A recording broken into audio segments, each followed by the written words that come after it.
श्री गजेंद्र सिंह शेखावत ने आज दिल्ली के भारत मंडप में ले आई एग्जीबिशन और कॉन्फ्रेंस का उद्घाटन किया। इस मौके पर गजेंद्र सिंह शेखावत ने प्रधानमंत्री नरेंद्र मोदी सरकार के कामों की काफी सराहना की। उन्होंने कहा कि प्रधानमंत्री नरेंद्र मोदी के विजन के चलते देश नई तरक्की हासिल कर रहा है और 2047 के विकसित भारत बनने का जो सपना प्रधानमंत्री नरेंद्र मोदी ने देखा है वो जरूर पूरा किया जाएगा। उन्होंने कहा कि इस तरह की एग्जीबिशन देश की इकोनॉमी को आगे बढ़ाने के लिए बेहद ही महत्वपूर्ण है। उन्होंने अभी कहा कि आने वाले समय में जो बाजार अभी चल रहा है वो कई गुना तक बढ़ जाएगा। इससे रोजगार के अवसर भी पैदा होंगे। IEIA के इस वैश्विक ओपन सेमिनार में जहां देश और दुनिया के एग्जीबिशन इंडस्ट्री के सेगमेंट में काम करने वाले सारे इम्पोर्टेंट प्लेयर्स एग्जिबिट कर रहे हैं, मुझे उद्घाटन के अवसर पर आने का सौभाग्य मिला। जिस तरह से इस क्षेत्र ने माननीय प्रधानमंत्री जी द्वारा किए गए देश में इंफ्रास्ट्रक्चर डेवलपमेंट के चलते हुए इकोनॉमी के क्षेत्र में किए गए सुधारों के चलते हुए भारत की आर्थिक दृष्टि की प्रगति के चलते हुए जिस तरह के संभावनाएं इस क्षेत्र में नई सृजित हुई है, उसके अनुरूप ये सेक्टर कदम ताल करते हुए टूरिज्म को बूस्ट तो करता ही है, लेकिन साथ साथ में भारत की अर्थव्यवस्था में लगभग 50,000 करोड़ रुपए का योगदान कर रहा है। और जिस तरह से भारत में आर्थिक दृष्टि से प्रगति हो रही है और इस तरह की नई कटिंग एज टेक्नोलॉजी में काम करने वाली के सेगमेंट्स में नए मैन्युफैक्चरिंग स्ट्रेंथ बन रही है, आने वाले समय में ये इंडस्ट्री और भी अधिक गति के साथ में प्रगति करेगी, ऐसा पूरी संभावना है।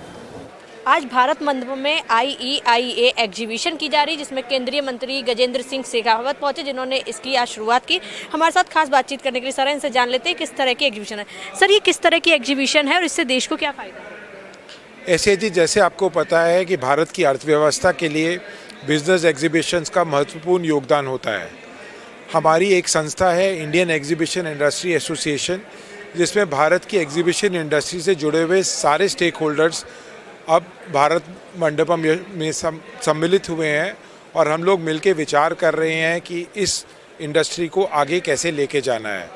एग्जीबिशंस भारत की अर्थव्यवस्था का बहुत महत्वपूर्ण अंग हैं और जिस प्रकार से देश और विदेश से टूरिस्ट एग्जीबिशन में विज़िट करने आते हैं, बिजनेस विजिटर होते हैं, भारत की टूरिज़्म अर्थव्यवस्था में भी उनका बहुत महत्वपूर्ण योगदान रहता है। सर, जो बिजनेस वाले लोग होते हैं, क्या उनको भी कुछ सोल्यूशंस वगैरह दिए जाते हैं एग्जीबिशन के जरिए? यह ज़्यादातर चर्चाएं B2B हैं। जो कंपनियां एग्जीबिशंस कॉन्फ्रेंस के व्यवसाय से जुड़ी हुई हैं, वो लोग यहाँ पे एक दूसरे को मिलकर चर्चा कर रहे हैं कि आने वाले वक्त में हमें क्या क्या करना। सर, आने वाले वक्त में कहाँ और कॉन्फ्रेंसेस की जा सकती हैं? देखिए, प्रतिवर्ष हमारा ओपन सेमिनार एक शहर से दूसरे शहर शिफ्ट करता है। पिछली बारी हम लोग जयपुर में थे, उनसे पहले हमने ग्रेटर नोएडा में आयोजन किया, उससे पहले मुंबई किया। अब हम लोगों को भारत मंडपम की उच्च व्यवस्था की एक दिखाना चाहते हैं कि यहाँ पे भारत मंडपम में क्या क्या अच्छी चीज़ें हो पा सकती हैं और आने वाले टाइम में हम एक और प्रदर्शनी केंद्र जाएंगे और जहाँ हम दिखाएंगे कि और क्या क्या काम किस एग्जीबिशन सेंटर का उपयोगी है। सर, जो आज पैनल बिठाया गया, डिस्कशन करेंगे, किन किन टॉपिक पर डिस्कशन किया जाएगा? देखिए, अभी हमारा टॉपिक चल रहा है मेगा शोज़ पर कि भारत में बहुत बड़े शोज़ कैसे किए जा सकते हैं। उसके बाद हम शोज़ कर रहे हैं कि एग्जीबिशन के वेन्यूज़ में क्या क्या आवश्यकताएं हैं। उसके बाद हम लोग IT टेक्नोलॉजी पे बहुत शोज़ बहुत चर्चाएं करेंगे। जैसे एक बहुत महत्वपूर्ण टॉपिक है आर्टिफिशियल इंटेलिजेंस, डीप फेक। इन सब पे हम अपने मेंबर्स को जानकारी दे के समझाएंगे कि एग्जीबिशंस में टेक्नोलॉजी का प्रयोग बहुत आवश्यक है। सर, आने वाले समय में क्या AI जो है वो लोगों के लिए काफ़ी नुकसानदायक भी हो सकता है या फिर फ़ायदेमंद ज़्यादा?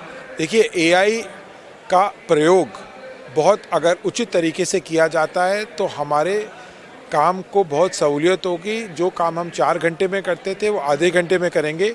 भारत की प्रोडक्टिविटी बढ़ाने के लिए AI एक बहुत बड़ा गेम चेंजर होगा। हमारे साथ खास बातचीत कर रहे थे सूरज धवन जी थे। आने वाले समय में किस तरह से अर्थव्यवस्था को बढ़ाया जाएगा, इसको लेकर देश में अलग अलग जगह पर एग्जीबिशंस की जाएंगी और काफ़ी डिस्कशन पैनल भी किया जाएगा और आने वाले समय में बहुत कुछ बदलाव भी देखने को मिलेंगे। वीडियो जर्नलिस्ट विपिन के साथ मैं स्तुति पाठक, आदित्य भारत टीवी।